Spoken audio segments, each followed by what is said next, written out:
Hello students, welcome back. Coming to the next chapter. I am your teacher from Guru Ramdas College of Pharmacy. आज हम next chapter start करने जा रहे हैं pharmaceutical chemistry 2 का। वो है antipyretic and analgesic. Antipyretic analgesic क्या होता है? एनाल्जेसिक के बारे में हमने पिछले चैप्टर में भी पढ़ा था। यहाँ पे हम कंबाइंड ड्रग्स के बारे में भी पढ़ेंगे, अलग अलग भी पढ़ेंगे। एंटीपायरेटिक के ड्रग्स देखेंगे कौन सी है, कुछ कैटेगरीज लास्ट चैप्टर में कवर हुई हैं। तो आज हम यहाँ पे देखते हैं एंटीपायरेटिक एनाल्जेसिक कौन सी है। एंटीपायरेटिक ड्रग्स कौन सी होती हैं जो हमारे बॉडी का जो टेम्परेचर इंक्रीज टेम्परेचर होता है, बढ़ा हुआ होता है, जिसे हम फीवर बोलते हैं, 100 से अबव चला जाता है, उसको रिड्यूस करने के लिए, उसको कम करने के लिए जो ड्रग्स हम यूज़ करते हैं वो होती हैं antipyretic drugs. Antipyretics are the drugs which reduce the elevated body temperature.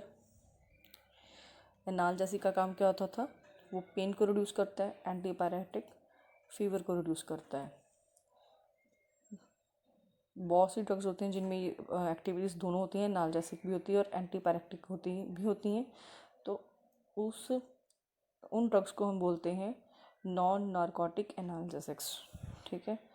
Antipyretic में मोस्टली कॉमन जो ड्रग्स आ जाती हैं, मेनली हमें ऐसे भी मिल जाते हैं, हम अपनी शॉप पे जाके बोलते कि हमें एंटीपायरेटिक या उसके ब्रांड नेम से बोल देते कि हमें ये ड्रग दे दो, तो हमें पता होता है कि ये ड्रग हम फीवर के लिए खरीद रहे हैं। तो कॉमनली यूज जो होते हैं जैसे कि आइबुप्रोफेन, एस्प्रिन, ये दोनों non steroidal anti inflammatory drugs हैं, एनाल्जेसिक भी होती हैं। ठीक है। इनका काम होता है हमारा जो फीवर को रिड्यूस करना। मोस्टली तो हम सीधा सीधा लेते हैं फीवर के लिए, पैरासीटामोल लेते हैं ड्रग, जो मेनली होता है एसिटामिनोफेन। ये भी कॉमन ब्रांड नेम्स जो अवेलेबल है मार्केट में दिए जाते हैं एज ए एंटीपायरेटिक नसेड्स हैं ये। ठीक है। तो इनका काम होता है फीवर को रिड्यूस करना। एंटीपायरेटिक ड्रग्स जो कैसे काम करते हैं, ये एक्ट करते हैं एज ए हाइपोथैलेमस हमारे बॉडी में। हाइपोथैलेमस हमारे ब्रेन का ही पार्ट होता है जिसका काम होता है मेटाबॉलिक प्रोसेसेस को रेगुलेट करना। फिर उसके बाद वो हमारे बॉडी टेम्परेचर को कंट्रोल करता है, हमारा फीवर रिड्यूस करता है। तो आगे देख लेते हैं क्या लिखा है। Analgesic and antipyretics are the class include compounds from different chemical categories with no structural resemblance. इसमें बहुत से ड्रग्स होते हैं जो एंटीपायरेटिक और एनाल्जेसिक दोनों के फॉर्म में यूज़ किए जाते हैं, लेकिन उनका स्ट्रक्चरल सेम नहीं होता, वो डिफरेंट होता है। उनका काम वही होता है, सेम एक ही कंपाउंड कह सकते हैं, जैसे पैरासीटामोल को कह भी सकते हैं हम, ठीक है ना, एस्प्रिन को कह सकते हैं।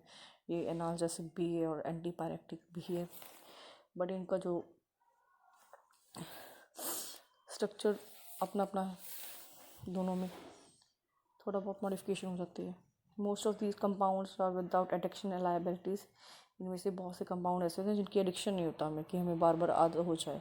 ठीक है। हमें ये अपना फीवर रिड्यूस करना होता है या पेन रिड्यूस करना होता है, तो उसको हम डोज के हिसाब से लेते हैं कि 3 टाइम्स अ डे लेना है या 2 टाइम्स अ डे लेना है, ले लेते हैं। लेकिन जब उस फीवर उतर जाता है, रिड्यूस हो जाता है, तो उसके पास ये नहीं है कि हमें उसकी एडिक्शन हो जाएगी और हम बार बार लेते रहेंगे, नहीं होता। And are relatively non toxic and safe. Non toxic होते हैं क्योंकि इनकी डोज बहुत कम एंड की भी होते हैं, हाई डोज में नहीं होता है। वैसे भी रिपीटेड डोज में तो देना होता है, तो ओवर डोज नहीं अवेलेबल होते हैं, ये ओवर डोज नहीं दे सकते हैं इसकी। ओवर डोज तो बहुत हायर सीवियर जो फीवर होता है तब देते हैं, अगर फीवर उतरी ना। अगर हमें पता है कि वायरल है, नॉर्मल वायरल है, तो 4-5 घंटे के बाद इसका डोज रिपीट करना है, तो उसकी डोज कम होती है, इसलिए ये सेफ़ होते हैं। सिंस हाँ, थोड़े बहुत साइड इफ़ेक्ट्स होते हैं, जैसे कि एसिडिटी हो जाती है, हेडेक होने लग जाता है। कई बार होता है कि जैसे बच्चे होते हैं या बूढ़े होते हैं, लेने में अनकैपेबल होते हैं, तो थोड़ी बहुत उल्टी हो सकती है, बट इतना खास इसका कोई साइड इफ़ेक्ट नहीं होता। Since these compounds control both fever and pain, they are widely used in pains, aches, body aches, febrile condition and in various musculoskeletal disturbances. तो और कहाँ कहाँ ये यूज़ होते हैं? फीवर में, पेन में, एक्स, बॉडी एक्स हो जाते हैं, हेडेक हो जाता है, ले सकते हैं हम। कई बार होता है कि हमारा हेडेक होता है तो हम कह देते हैं ना, क्रोसिन ले लो, क्रोसिन पेन रिलीफ भी आ गए, वो ले लो, तो माइल्ड पेन में हम ले सकते हैं इसको। febrile conditions and various musculoskeletal disturbances. These drugs are believed to act by blocking biosynthesis of prostaglandin and related metabolites and also by central mechanism.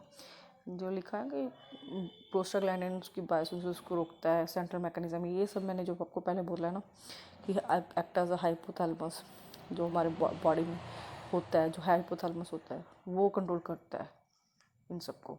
Most of these drugs do not low the normal body temperature. बहुत से drugs इसमें होते हैं कि body temperature को normal नहीं लेके जाते, but act as a hypothalamic temperature control centre.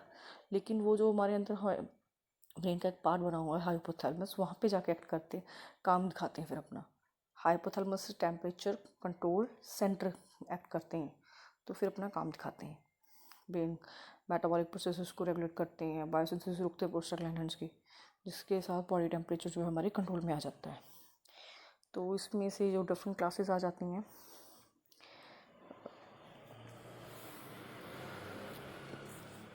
इस कैटेगरी में आ जाती हैं. इंपॉर्टेंट एजेंट्स आ जाते हैं एनालिन, सैलिसिलेट्स, पायरोसोलिन क्लास. ये सॉल्ट होते हैं जो आगे हमें ड्रग्स को बनाने में हेल्प करते हैं. मेन ड्रग जो हमें एक्चुअल में टैबलेट की फॉर्म में लेना होता है उसमें यूज़ होते हैं.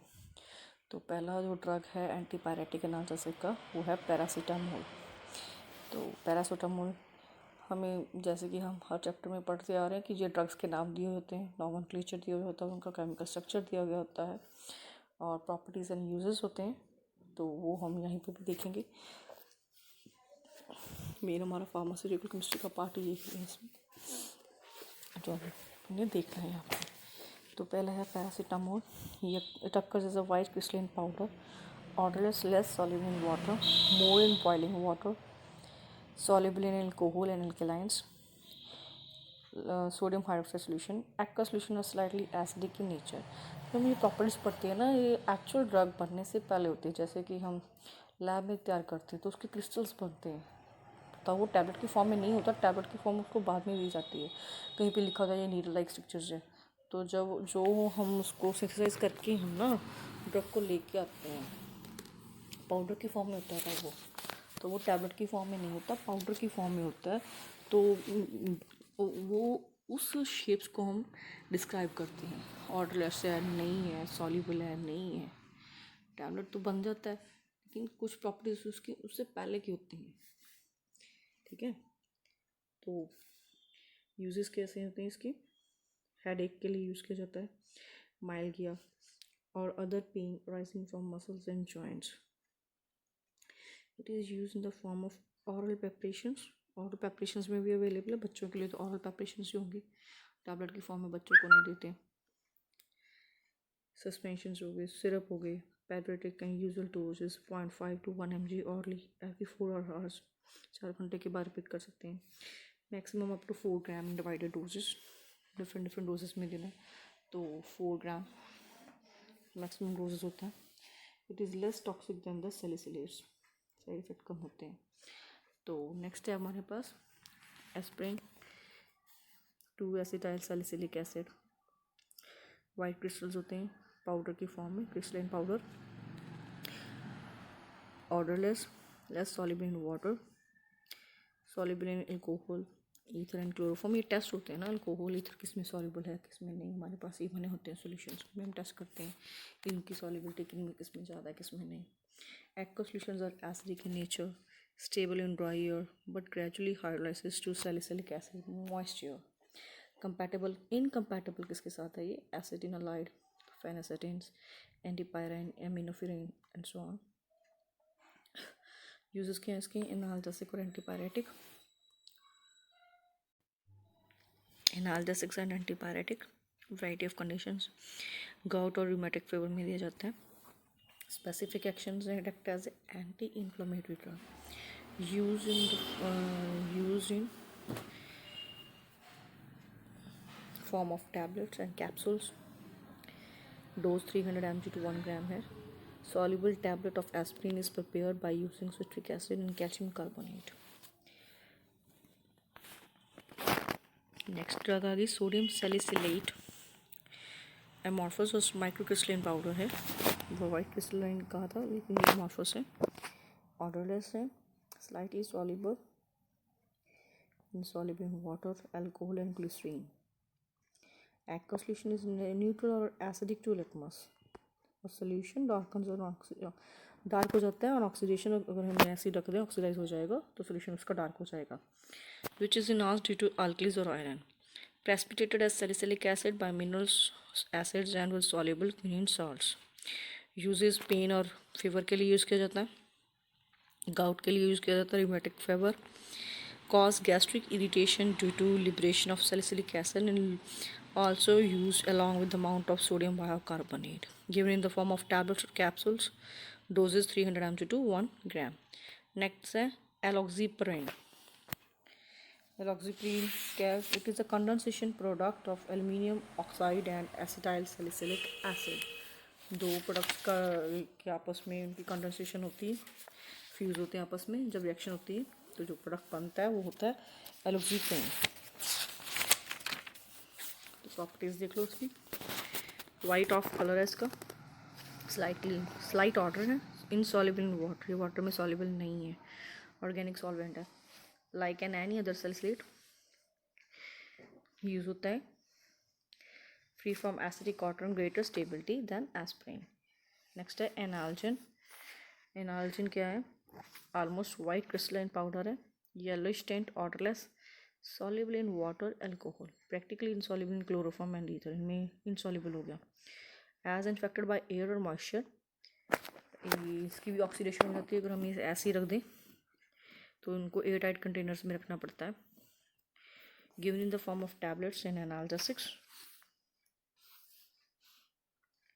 Given in the form of tablets analgesics. Dose इसका 0.5 to 3 mg है. डिवाइडेड डोज में दिया जाता है.